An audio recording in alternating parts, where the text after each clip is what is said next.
Hey there, and welcome back to the Deep Dive.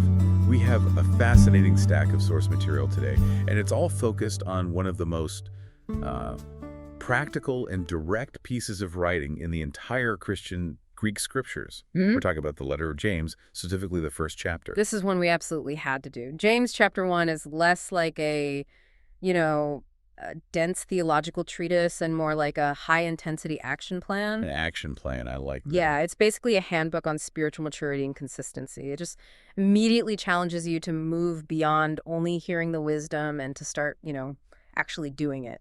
So our mission today is to really distill the essential lessons from this chapter, to figure out what James means by a faith that is complete and sound. We're going to dive into the counterintuitive idea of joy and trials.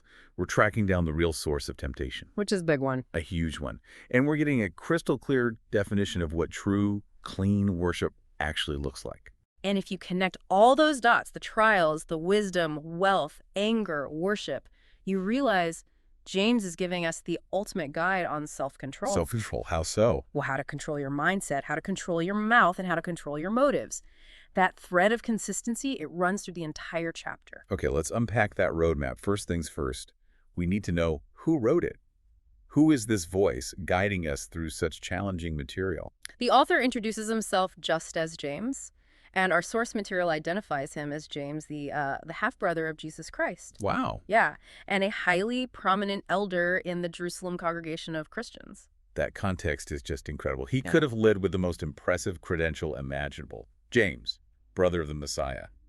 But what does he actually call himself in that opening line? He chooses the absolute lowest position, humility. He introduces himself not based on family or privilege, but simply as a slave of God and of the Lord Jesus Christ. A slave. That choice right there, it's a lesson in itself.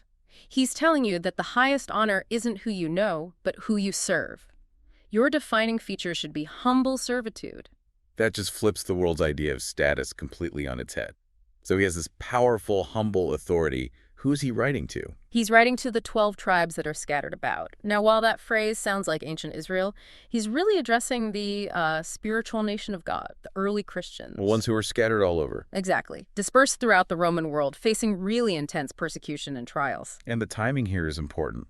Our sources say he wrote this from Jerusalem around 60 or 61 CE, which was just before his own martyrdom. So why the urgency? Why is he so blunt? That's it. They were experiencing massive external pressures, persecution, the trials he's about to discuss, but also deep internal issues. Like what? Wrong thinking was creeping in, specifically the misconception that God was testing or, tempting them with evil. James wrote to steal their faith and correct these huge spiritual errors.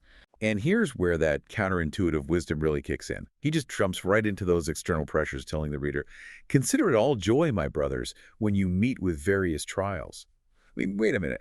Joy when my life is falling apart. Yeah. That sounds impossible. It is impossible if you're looking at the trial itself, but James immediately shifts your perspective to the result. Ah, the why. Yes, the why.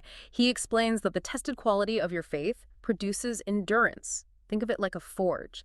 And that endurance, in turn, completes its work so that you may be complete and sound in all respects, not lacking in anything. So the suffering isn't a punishment. It's a spiritual forging process designed to complete you. Precisely. James tells you to find joy not in the trial, but in the certainty of the growth that the trial is designed to produce. It shifts your focus from the pain of the present to the perfection of the future. But trials expose our weaknesses, especially a lack of wisdom. When we're stressed, we make foolish, panicked decisions.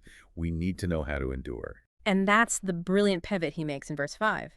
If trials reveal that you lack wisdom, James gives a direct command. Let him keep asking God. Just ask. Just keep asking, because he gives generously to all and without reproaching. That's a key insight. God doesn't make you feel guilty or stupid for needing wisdom. He's just approachable and generous. That's powerful. Yeah. But there's a huge catch, a condition for receiving that wisdom. A massive one. He says the person must ask in faith, not doubting at all. Okay, so what happens to the person who asks, but is also just paralyzed by doubt. James uses one of the most vivid analogies in the whole chapter. The doubter, the person who believes one minute and distrusts the next, is like a wave of the sea driven by the wind and blown about. That image just hits so hard. It's all chaos and no direction. Absolutely. The wave is totally controlled by external forces, the wind, the tide. It has no internal purpose. James says such an indecisive man, unsteady in all his ways, shouldn't expect to receive anything. So God really values consistency, trust. You can't be blown off course by every little thing and expect to grow. Right. The flip-flopper, the person who's all in one day and full of despair the next. And speaking of inconsistency, James then pivots sharply. He uses material standing to show how misplaced reliance can destroy faith, contrasting the lowly brother and the rich one. The lowly brother, the poor person, should rejoice in his spiritual exaltation, his new status in God's eyes. But the rich one, he should rejoice in his humiliation. In his humiliation. Yeah, and the fact that his reliance on his wealth is temporary and ultimately meaningless. And the warning to the rich is so stark, especially for our culture today. What's the visual he uses for the rich man's downfall? He uses the imagery of a scorching sun. Verse 11 says the rich man will fade away in the midst of his pursuits. He's like a flower that withers when the hot sun rises. A rapid, complete dissolution. Total. That wealth you prioritized, that status you chased, it dies like a flower on a hot afternoon. It teaches us that focusing your entire life on material things is just a tremendous waste of spirit. And that sets the stage for a really critical theological point. For people going through those intense trials, it would be easy to blame God, to say, I am being tried by God. And James tackles this error head on. This is maybe one of the most important clarifications in the whole letter. He just refutes it completely in verse 13. For with evil things God cannot be tried, nor does he himself try anyone. So if God isn't pushing us toward ruin, where does temptation come from? It comes from one's own desire. James basically gives a psychological roadmap of sin. Our own desire acts like bait. It draws us out. It entices us. So the problem starts inside us. Exactly. That desire, when it becomes fertile, gives birth to sin. And sin, when it's done, brings forth death. The blame game just stops here. You have to look inward at your own desires, not outward at God. Okay, but if God isn't involved in temptation, what do we learn about his nature here? How can we trust him if we're suffering? We learn that he is the father of the celestial lights, the source of every good gift. And crucially, James describes him as unchangeable. He says God does not vary or change like the shifting shadows. That's an incredible anchor. In a world where everything is constantly shifting, our jobs, our health, he is the one constant. Exactly. So if God is perfectly consistent, never wavering, then that consistency is what we have to imitate. We shouldn't fluctuate in our loyalty, and we should imitate his generosity, giving without reproaching, without making others feel small for needing help. Now we're moving into the most practical section, the action items, verses 19 through 21. It's like a rapid-fire checklist for how to act. It really is. It's the ultimate advice for communication and conflict. We must be quick to listen, slow to speak, slow to anger. Easier said than done. Oh, for sure. But he gives the reason. Man's anger does not bring about God's righteousness. When you explode, you stop serving God's purpose and start serving your own raw emotion. We have to accept God's word with mildness. And that advice leads right into maybe the most famous analogy in the letter, the mirror. We must become doers of the word and not hearers only. Right. Deceiving yourselves with false reasoning. The mirror analogy is so potent because it shows how futile passive religion is. It really is. James says just hearing the word is like looking into a mirror, the Bible, and seeing a flaw. You see the problem, and then you walk away and immediately forget what sort of person he is. It's the person who goes to a meeting, hears a powerful talk, feels convicted, and then doesn't change a single thing on Monday morning. Precisely. They are self-deceived. True happiness, James says, comes from the person who peers intently into that perfect law and continues in it. Not a casual spectator, but a persistent doer. Consistency in action is the only path.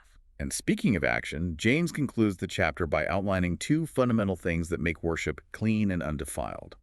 First, though, he reinforces that need for speech control. Yes, consistency demands you control your tongue. He says in verse 26, if a man thinks he's a worshiper but does not keep a tight rein on his tongue, his worship is futile. Futile? That's a strong word. It's everything. He's deceiving his own heart. The source material is unequivocal. Gossip, harsh speech. It invalidates all your other spiritual efforts. So, if controlling the tongue is essential, What's the final definitive statement on clean worship in verse 27? What are the two requirements for being a doer? It's a beautiful dual focus. It's action outward and purity inward. First, there's active social responsibility to look after orphans and widows in their tribulation. This isn't just, feeling bad for them. It's practical, boots on the ground, help for the most vulnerable in your congregation of Christians. And the second part, the inward focus. Spiritual purity. And to keep oneself without spot from the world, James insists your actions and your purity are intertwined. You have to be active in love, but also totally separate from the world's priorities, like the pursuit of wealth he just condemned. So let's connect this back to the bigger picture of the Christian Greek scriptures. How does this demand for endurance and clean worship tie into the kingdom message? Well, the stakes here are incredibly high. Verse 12 mentions the crown of life for those who endure. This is the promise of immortal life and the reward for those who will rule with Christ in God's kingdom. So this isn't just about being a good person. No, and verse 18 calls Christians first fruits, which connects to those who will share in that ruling arrangement. So endurance and clean conduct aren't just good ideas, they're prerequisites for the promised reward. Consistency is not optional. This deep dive provided incredible density. We went from mindset finding joy in trials to motives, understanding temptation comes from us, all the way to action caring for the vulnerable. The core message is always consistency. Don't be a wave, don't be a forgetful mirror gazer, don't change like shifting shadows. And the power of James is how practical these verses are. I mean, if you're counseling someone who's indecisive, don't just say trust God. Tell them to apply verse 5. Keep asking God without doubting. If you're struggling with your temper, remind yourself of verse 19. Be quick to listen, slow to speak, slow to anger. These are specific levers you can pull every single day. Indeed. Yeah. We start by noting that James, the half-brother of Jesus, chose to call himself just a slave of God. That wasn't a title he was given. It was a character he earned through his conduct and service. So here's a thought. If someone knew you based only on your spiritual efforts and your consistent, compassionate conduct, the true sign of clean worship, what title or reputation would they assign to you? Something to consider as you continue peering into this perfect law.